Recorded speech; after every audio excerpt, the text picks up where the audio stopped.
RCR presenta Hablemos de Educación, programa de orientación dirigido a la comunidad educativa del país, con la participación de especialistas del sector, quienes orientarán a jóvenes alumnos, padres de familia y docentes que se interconectarán mediante este canal de comunicación directa. En los próximos minutos, hablemos de educación.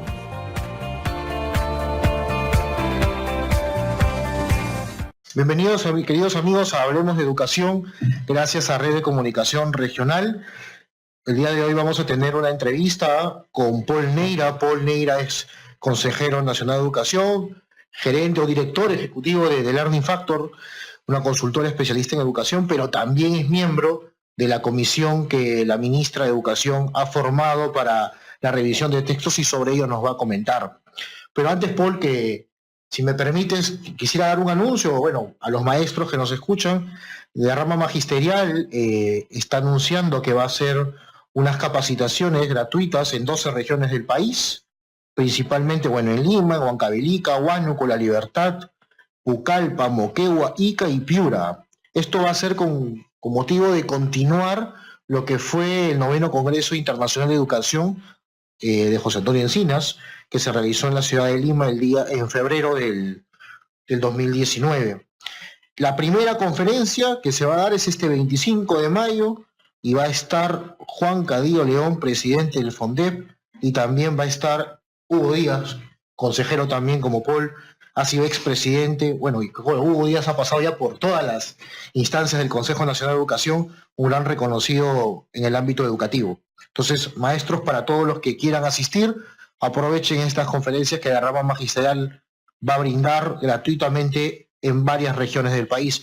Igual nosotros estaremos comunicándonos y anunciando cuando se den este tipo de eventos, porque creo que si es gratuito, ¿por qué no asistir y dar una continuidad a la formación que los maestros vienen haciendo? Bien, Paul, vamos a empezar el tema, y el tema que nos aboca ahora es la comisión que revisa los textos.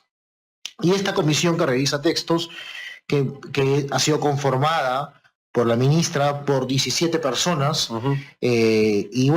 de diferentes tintes, vamos a llamarlo así, ¿no? Diferentes matices, porque creo que una de las cosas al ver la cantidad de personas que son y del origen que provienen, pues hay que reconocer que han tenido la muñeca, como se dice, para poder congregar a diferentes áreas, ¿no? Como gente vinculada a la Iglesia Católica, gente vinculada a otro credo, gente más vinculada al mundo técnico, gente vinculada a la investigación, universidad. Hay de todo un poco. Entonces, ¿ya empezó esta comisión?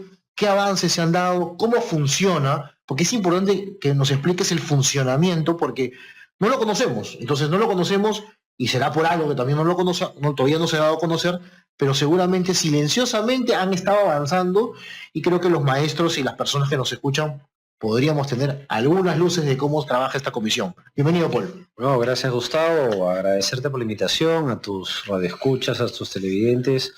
Felicitarte además por el programa. Creo que estás haciendo una labor interesantísima. Efectivamente, se ha constituido la comisión de alto nivel para ver el tema de los libros de texto. Por mandato de la resolución ministerial, esta comisión ha sido constituida 2 días después de la publicación en El Peruano. Somos 17 personas que venimos de distintas especialidades y de distintas miradas. Yo creo que esa es una primera cosa que hay que reconocer, de que efectivamente las miradas son distintas porque venimos de experiencias distintas. No necesariamente representando, a un gremio, a una exactamente, la convocatoria ha sido a las personas y sus experticias, digamos, ¿no? Entonces, tienes personas que vienen, como tú bien has dicho, de la Iglesia Católica. Hay un fraile agustino, hay una... No es tu pariente, ¿no? Elías. No, son negras, pero son padre distintos. Elías él es del sur, mi familia es del norte. Caramba. Mi papá es del norte, mi mamá es de Ica, de Chincha para ser más exactos. Y Hay una hermana que es la presidenta de la comisión del Consorcio de Colegios Católicos. Hay hay el director ejecutivo de una organización civil sin fines de lucro, que es cristiana, es evangélica, pero que trabaja el tema de derechos humanos. Tienes investigadores que hacen investigación, como por ejemplo Ricardo Cuenca, tienes gente de la academia que viene de las universidades, y tienes presencia de la decana de la Facultad de Educación de la Católica, la vicedecana de la Facultad de Educación de la Cayetana Heredia, tienes un profesor de la San Marcos, tienes un profesor de la Cantuta, tienes a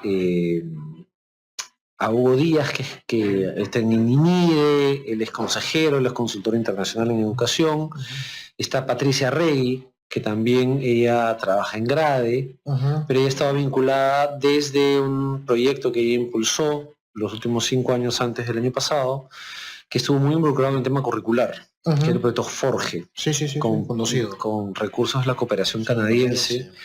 Entonces, está el vicepresidente de CONFIEP, digamos. Entonces, yo creo que se ha logrado un buen equilibrio en el proceso de constitución de la mesa, y es importante, creo yo, la pregunta de ¿qué estamos haciendo ahí sentados, digamos, ¿no? Claro. Y nosotros tenemos 2 encargos muy específicos y muy puntuales, enormes en su responsabilidad, pero finalmente son puntuales. El primero es el que está relacionado con el tema de las posiciones respecto de ciertos temas. Perfecto. La pertinencia y plantear posturas y recomendaciones respecto al tratamiento general de los enfoques de estos temas complicados, ¿no? Yeah. O sea, y un segundo encargo que tiene que ver con el proceso a través del cual se generan los documentos de los libros de texto. Y el proceso ya más instrumental que sucede dentro del Ministerio de Educación, los tiempos, si hay que cambiar de repente, que las licitaciones tengan más tiempo, sean 2 años antes, no sé, hay una discusión, ¿de acuerdo? Por priorización y además por tiempo, nosotros tenemos 45 días para poder evacuar el primer informe final de este proceso. Nosotros decidimos priorizar primero el encargo que tiene que ver con el tema de estos temas complicados, digamos, ¿no? Y el tratamiento de los mismos, y dar recomendaciones sobre cómo trabajar estos temas. Pero esta comisión no solo somos los 17 que hemos sido convocados, hay una historiadora también, Carmen McEvoy, que fue ella fue embajadora del Perú en Irlanda hasta el año 2017. Pero ella es historiadora, ha sido profesora de historia en una universidad en Estados Unidos, Chalaca, además es del Callao. Interesante, súper interesante. Sí, no, la configuración es súper interesante, además aprende mucho de la diversidad, porque creo que esa es la idea, ¿no? Entonces, pero adicionalmente a eso están los especialistas del área de educación básica regular. Del Minedo. De la DIGEBER, perdón. De Dirección General de Educación Básica Regular. ¿Y eso quién lidera actualmente en el Ministerio de Educación? Es Cecilia Ramírez. Cecilia Ramírez. Entonces están, si quieres, las áreas representativas, que son 6 áreas, digamos, están allí sentados los especialistas, están los tomadores de decisión. Algunas veces nos ha acompañado la directora de secundaria, Angélica, nos ha acompañado la directora de primaria, ya no recuerdo el nombre exactamente. Nos acompaña permanentemente la directora general de Educación Básica Regular, que es Cecilia Ramírez. Normalmente lidera la mesa la viceministra de Educación, Patricia Andrade. Entonces eso además demuestra también el compromiso de la alta dirección, digamos, del Ministerio de Educación sobre esta comisión. Claro. Eso es importante resaltar. Pero adicionalmente a eso, por decisión de parte del Ministerio de Educación, ellos han decidido contratar a un grupo de especialistas para revisar una de las, que no tiene nada que ver con los encargos que hemos recibido, pero era una discusión que tenía que darse, que es sobre los contenidos per se. ¿De acuerdo? Que tiene que ver con cuidado editorial, para no encontrar errores de que, no sé, pues 2 más 2 es 8, en realidad no 2 más 2 no es 8, es 4, etc.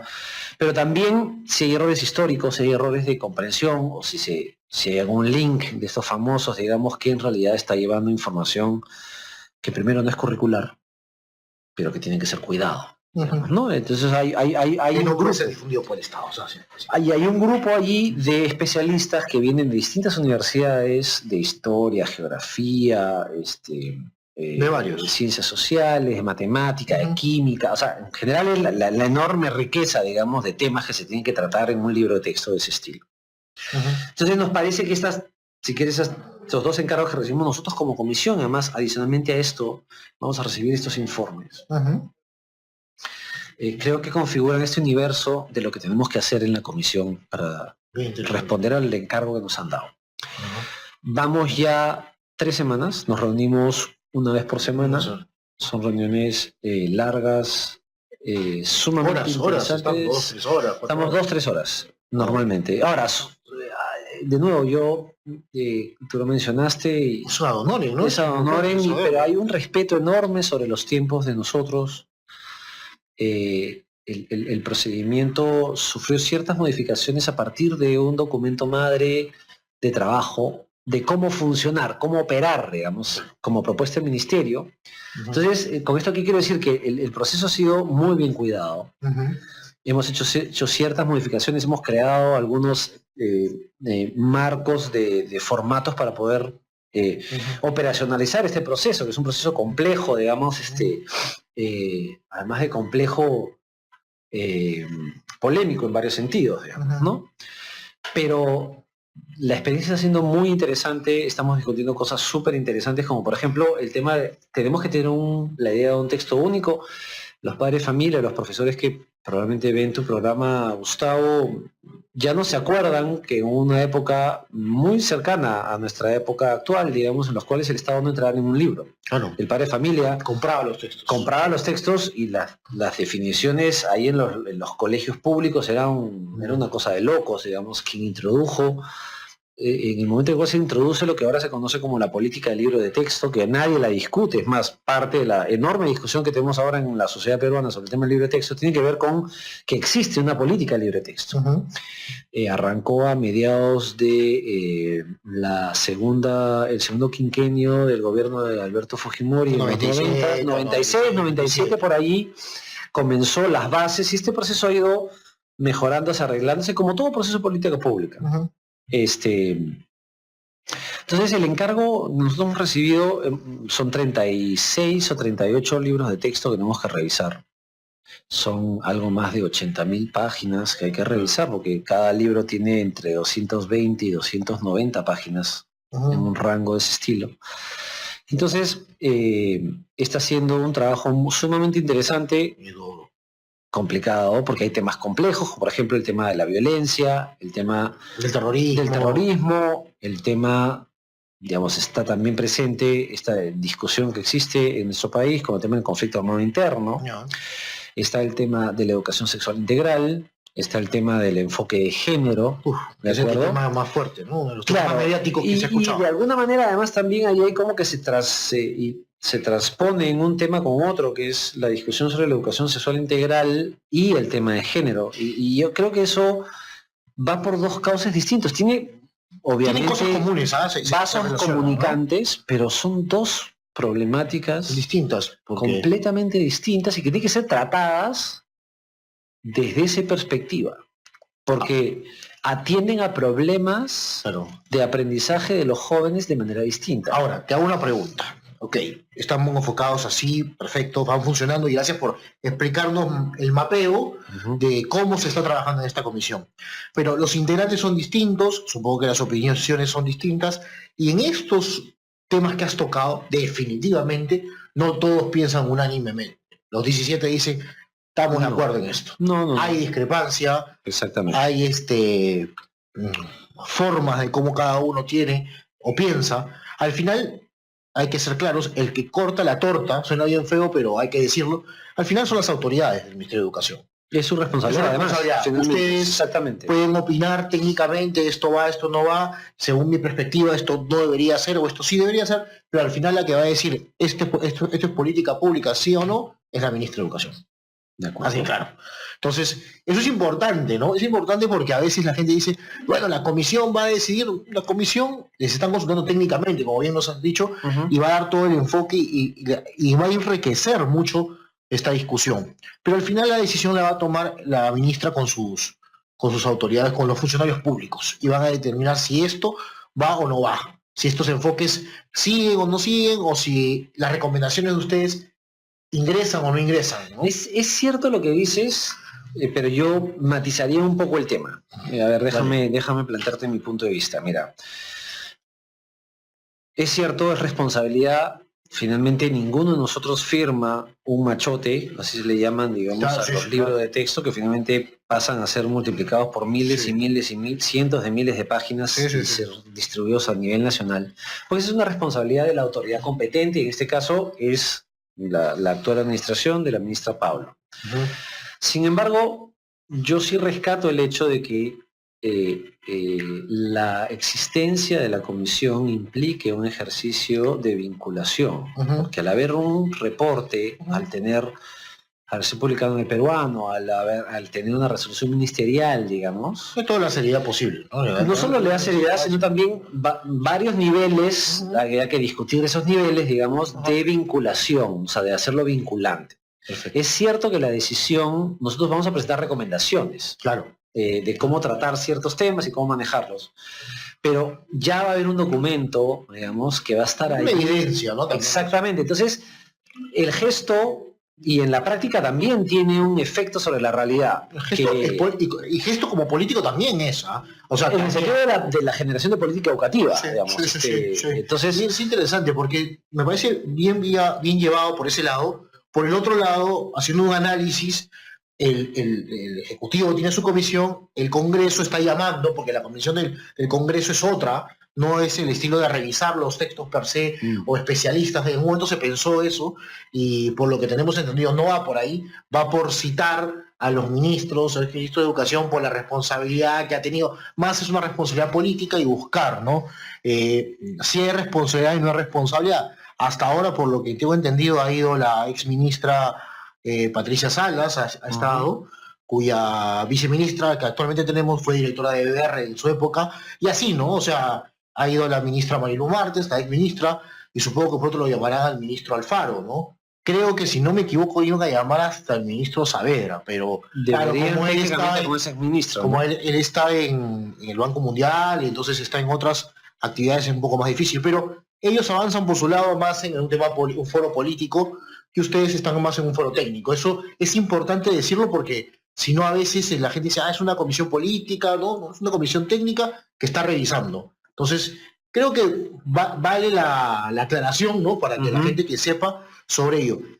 ¿Me permite irnos a una pausa? Sí, claro. Y para entrar de lleno más a algunos puntos de estas discusiones que se están dando, y también que nos digas tu parecer ya sobre eso, más allá de que si eres miembro de la comisión o no, ¿no? Si me permites.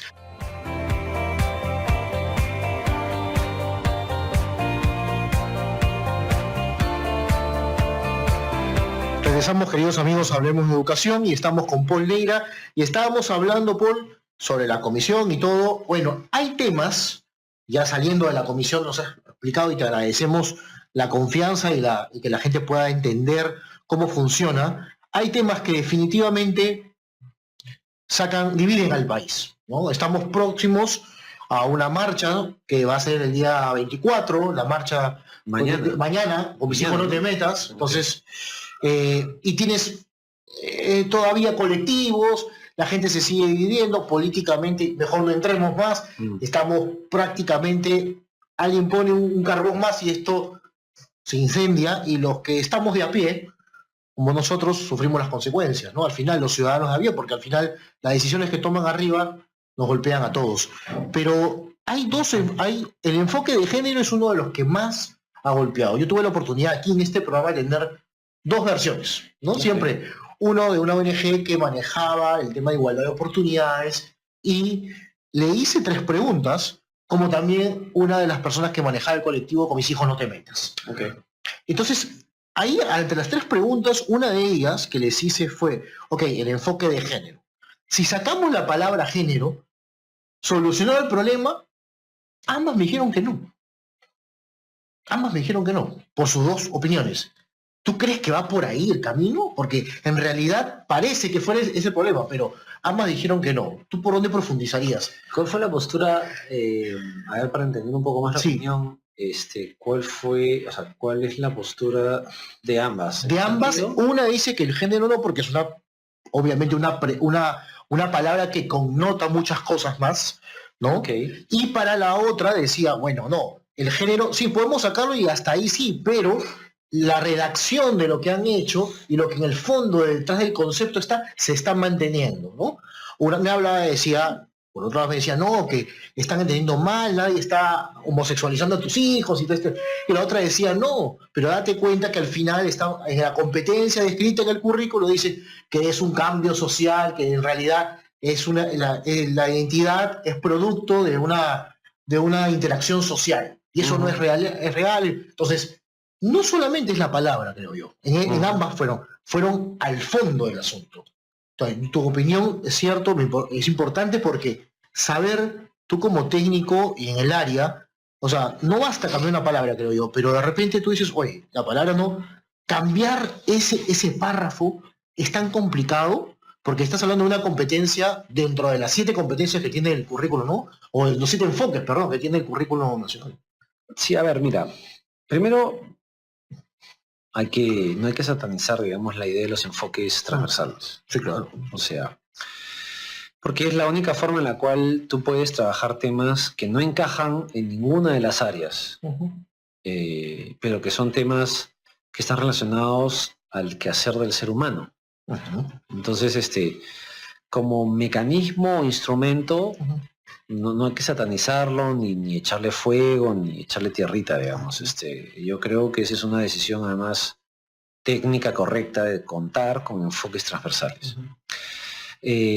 Tú sabes, y tus radioescuchas y tus televidentes saben perfectamente también, y una de las primeras cosas que uno aprende cuando va a una escuela de educación, yo soy educador, soy profesor, digamos, es que los términos en educación tienen una característica particular, que son polisémicos. O sea, depende quién lo mire y de qué ángulo lo mire, le va a poner el contenido semántico a la palabra. Okay. ¿De acuerdo? Y eso, tarde o temprano, genera lo que para mí no está mal, que es apertura al diálogo, pues toma de decisiones, consenso,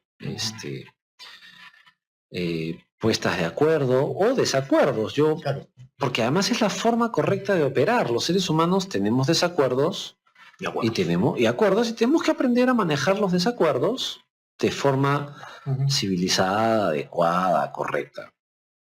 Sin embargo, hay temas y términos, pues, digamos, ¿no? Hay términos y términos, ¿no? O sea, un ejemplo clarísimo de la polisemia de un término es calidad. Para ti, calidad educativa es una cosa y para otros es otra. O, por ejemplo, nuevo modelo pedagógico, o sea, el universo, digamos, es más. Entonces, yo lo que creo, primero entrando a como una introducción y finalmente decirte una cosa muy clara. Yo creo que estos términos están dividiendo al país enormemente. Y yo no, preferiría más bien describir el fenómeno que a mí me preocupa, que es que finalmente no nos podemos poner de acuerdo. Sí, es cierto. La consecuencia de los términos... Lo que pasa es que, claro, tú lo puedes ver como consecuencia, Gustavo, pero ¿qué pasa si en realidad los peruanos no tenemos la capacidad, o sea, no tenemos la competencia previa de ponernos de acuerdo? O sea, ¿qué pasa si esta discusión, que más o menos divide el país más o menos en la mitad? Sí, casi la mitad. Casi la mitad porque, vamos, o sea, la pregunta que salió en una encuesta hace unas 2 o 3 semanas, digamos, cuando esta estaba en el caliente del tema, sí. Y la pregunta era en realidad tramposa, digamos, ¿no? Claro. Porque preguntaba si usted está de acuerdo con el enfoque de género que da iguales oportunidades a hombres y mujeres, si ¿quién va a estar en desacuerdo de esa pregunta?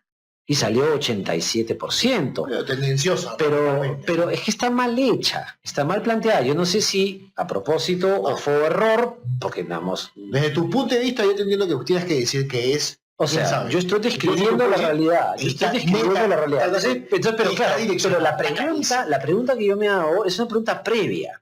Es, ¿realmente los peruanos tenemos la capacidad de ponernos de acuerdo, de poder manejar nuestras diferencias, de poder manejar la diversidad intrínseca a lo que somos como peruanos? Y ahí yo traigo un paso más. Mira qué casualidad. No es casualidad, la casualidad es el dios de los tontos, digamos, ¿no? Además en política dice que no existe casualidad.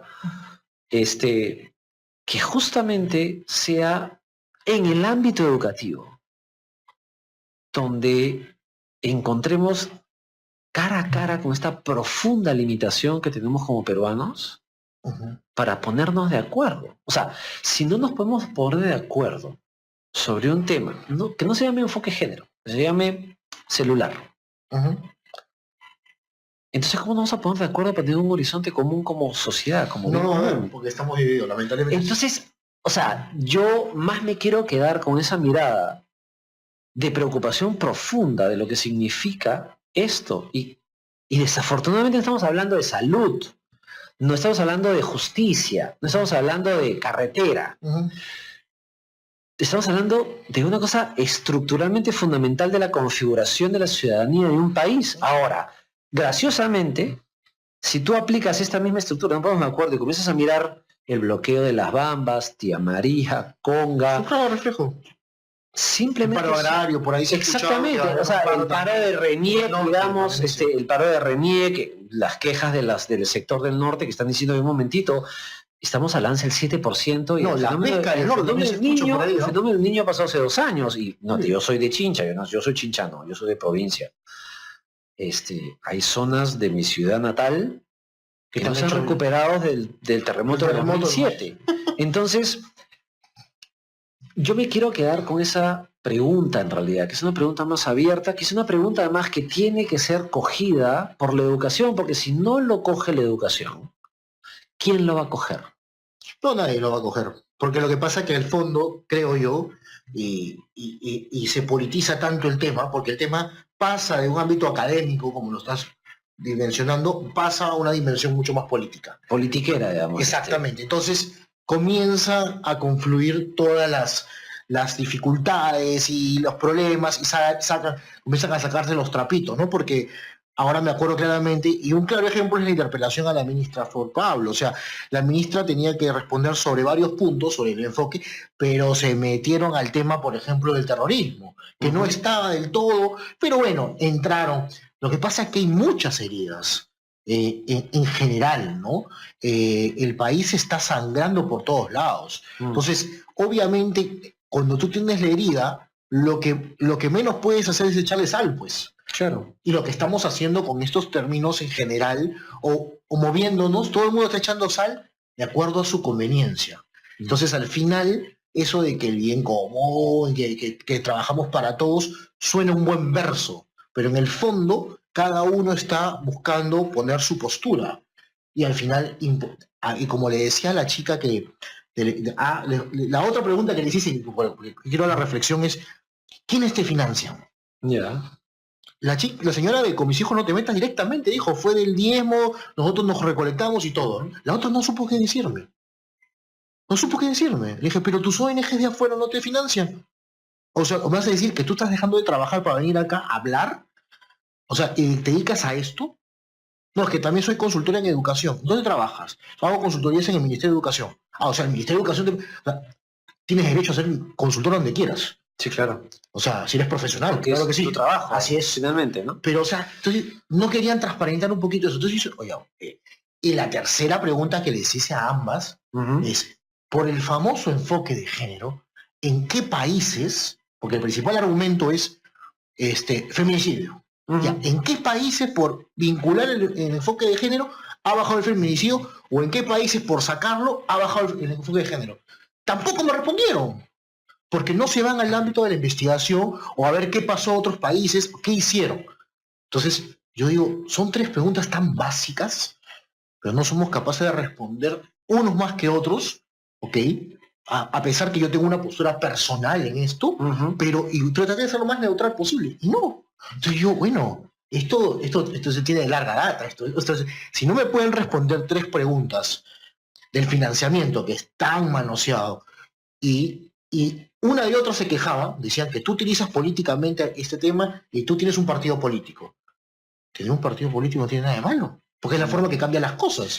Es el mejor mecanismo Así es. para poder conseguir representación y voz en Eso es un lo que están proceso haciendo democrático. no te metas, y es válido. Lo otro no, lo otro digo, tú no tienes ni un partido político, te utilizan los partidos políticos. Esa es la verdad.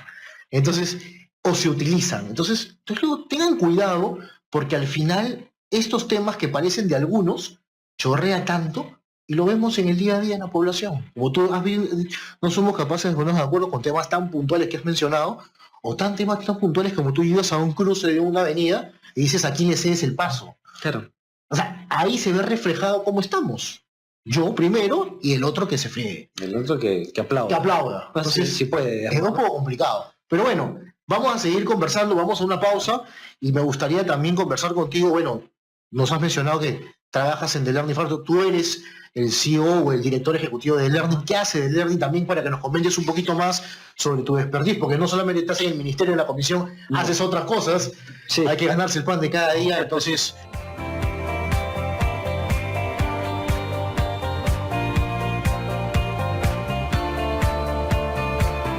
Regresamos, queridos amigos, hablemos de educación. Y bueno, Paul, estábamos conversando sobre temas de todo lo que hemos tocado de la revisión de textos, el tema del enfoque, cada uno su opinión, me parece bien interesante, pero Paul es más allá que eso, y es bueno también tener que la gente sepa que es un educador, que trabajas en temas de educación, en políticas públicas. Coméntanos un poco qué hace The Learning, porque es tu consultora o tu firma consultora, ya estás trabajando hace un tiempo. Coméntanos un poquito para que también los docentes o las autoridades que lleguen a escuchar tengan una opinión distinta o una versión, por decirlo así, de educación de una forma mucho más técnica. Sí, mira, ¿no? yo quisiera te agradezco además por ese espacio, Gustavo. Hay el otro gran tema, o sea, yo tengo otra reflexión que tiene que ver con el otro gran tema complejo, digamos, que es como que esta papa caliente o el invitado a la fiesta que nadie quiere salir a bailar con él, digamos, ¿no? Que es este tema de esta posición de nuevo polarizante, digamos, en el país respecto al terrorismo y el llamado conflicto armado interno, digamos, que es un tema súper complicado. Yo quiero enfrentar, digamos, si quieres, de nuevo, el mismo tenor que el tema del enfoque de género y lo que hemos conversado en el bloque anterior, es que, de nuevo, nos muestra la profunda debilidad que tenemos como sociedad y sus instituciones para poder tratar un tema profundamente doloroso como el que nosotros atravesamos como país. Tú y yo pertenecemos a una cohorte de personas, digamos, peruanos, que nos tocó vivir al final de nuestra adolescencia y comienzo de la juventud, digamos, la experiencia insana y absurda de la violencia terrorista en nuestro país. En mi caso la niñez, un poquito más de no. No, Gustavo, por favor. Bueno, vamos, dale a ver. Entonces, de nuevo, eso nos muestra la profunda debilidad que tenemos para poder tratar temas complicados. Y no reconocer tampoco que no hemos vivido eso. Exactamente. ¿No? Entonces, yo vuelvo de nuevo a la reflexión y los invito a tus televidentes, a tus radioescuchas, que piensen con nosotros este camino que yo planteo de razonamiento, y es que la escuela, la institución educativa en el Perú, tiene, desde mi punto de vista, una vocación poco sana, por decir una palabra bien elegante, ¿de acuerdo? Casi patológica, digamos, de rechazar aquello que no entiende, de rechazar aquello que no sabe cómo manejarlo. Ponte a pensar, la escuela pública y la escuela privada, que son dos tipos de servicio de la educación en nuestro país, que no son dos cosas distintas, claro. Son dos tipos de servicio de una sola educación, que es la educación de los peruanos. No sabe cómo lidiar con el problema, por ejemplo, de Sendero Luminoso, del MRTA y de lo que sucedió en estos años de locura. No sabe lidiar con la pobreza, No sabe cómo trabajar la diversidad, no sabe cómo trabajar la exclusión, no sabe cómo trabajar el hambre, la riqueza, el poder. ¿Cuándo hemos tratado estos temas en el salón de clases? Si tú a eso le sumas la lógica de que el primer contacto con el Estado organizado que tiene cualquier peruano es la institución educativa, entonces es el Estado que nos está enseñando a no tratar los temas complejos. Cuando tú sales del colegio, tienes que lidiar con esos temas, pero no tienes las herramientas para hacerlo, porque en ese ejercicio educativo y en esa construcción de una ciudadanía con una visión común, que todavía no nos tomamos de acuerdo, no sabemos cómo lidiar con estos temas complicados. Y ahí nomás, 1 año o 2 años después de salir del colegio, tienes que tomar postura política para elegir un partido político. Entonces, no hemos formado desde la institución educativa a los peruanos para que tomen las mejores decisiones, tanto para su vida como para la vida del bien común de la sociedad en la que estamos. Sí. ¿Por qué? Porque no tratamos aquellos temas que son complicados. Porque, o si lo tratan, es porque... De pasadita, pues mira, para hacerte una idea. De pasadita, o porque el maestro quiere tratarlo y tiene un sesgo. Y tiene un sesgo, de acuerdo. Entonces, vayamos a lo concreto, ¿de acuerdo? Y de nuevo volvemos al tema de esta situación mitad, tirapiedras entre ambos lados, entre ambos bandos. Vemos que uno dice que es conflicto armado interno, ¿de acuerdo? Y otros que dicen que es terrorismo.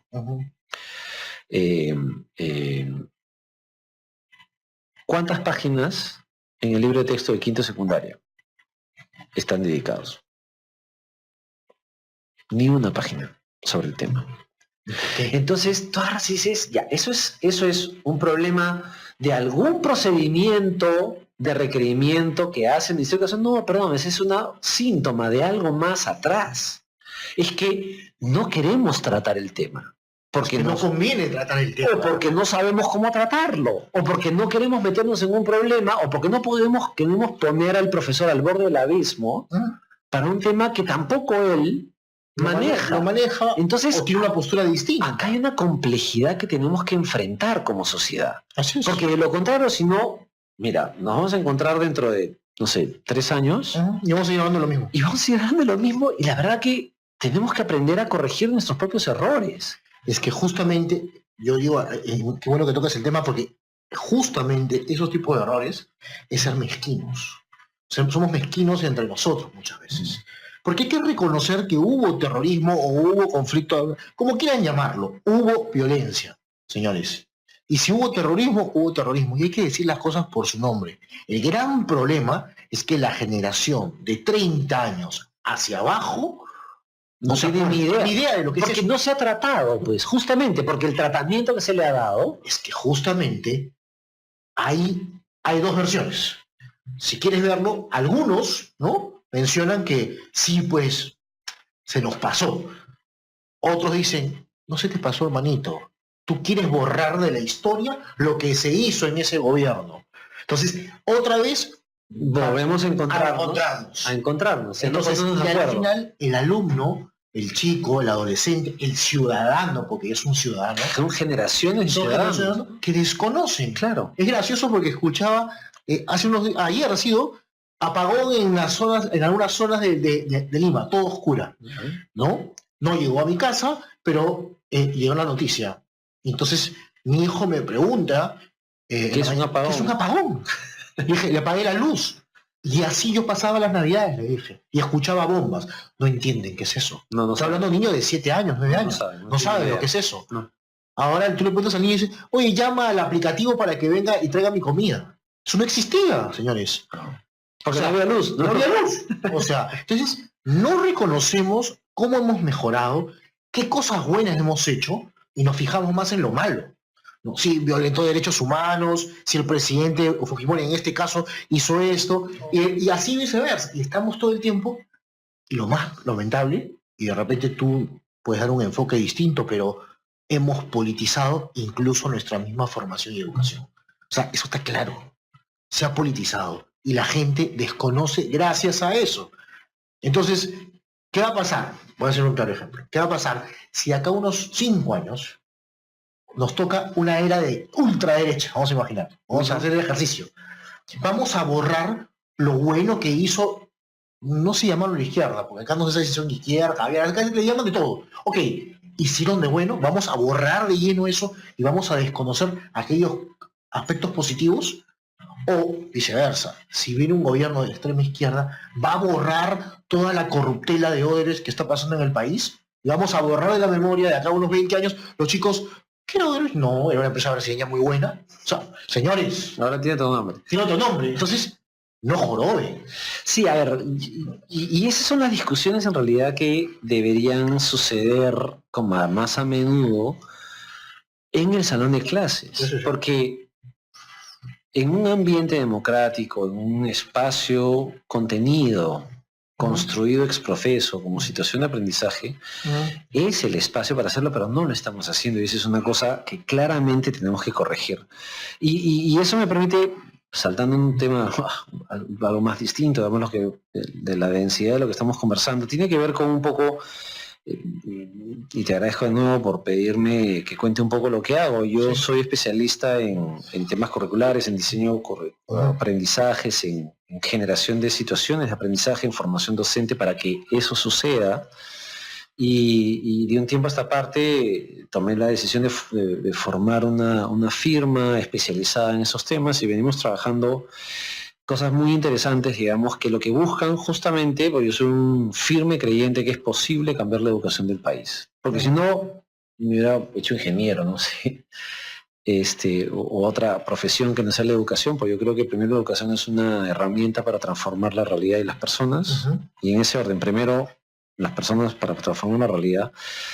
Y justamente TLF, digamos que es el acrónimo de la firma, lo que busca es generar espacios de formación de personas, formación integral, formación profunda, discusión de estos grandes temas, justamente porque entendemos que nuestra vocación es servir al sistema educativo, es protegerlo, defenderlo de aquellas cosas que desde nuestra perspectiva de opinión van en contra del sistema, y impulsar aquellas cosas que son correctas. Por eso nuestro firme compromiso con los docentes, con el sistema educativo, con la institución educativa, con la formación de directores, con la gestión educativa, que es otra gran línea que trabajamos.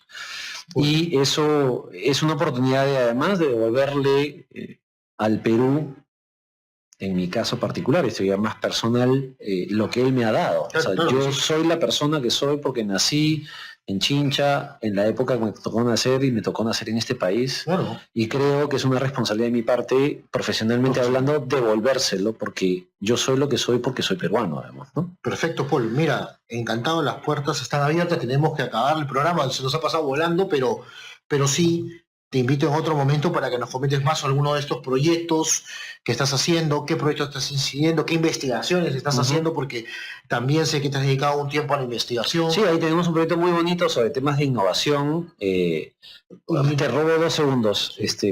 Me has tocado otra línea muy fuerte pegada a mi corazón, que tiene que ver con, muchas veces nosotros miramos la innovación como que sucede fuera de las fronteras del Perú. Y no somos conscientes que en nuestro país hay mucha gente, muchas instituciones que están haciendo innovación a la peruana en educación y están consiguiendo resultados increíbles. Y parte de esta investigación, que ya echamos a andar, ya está diseñado, estamos justo levantando información, tiene que ver con ubicar en nuestro país escuelas estatales, públicas, escuelas privadas, donde se está haciendo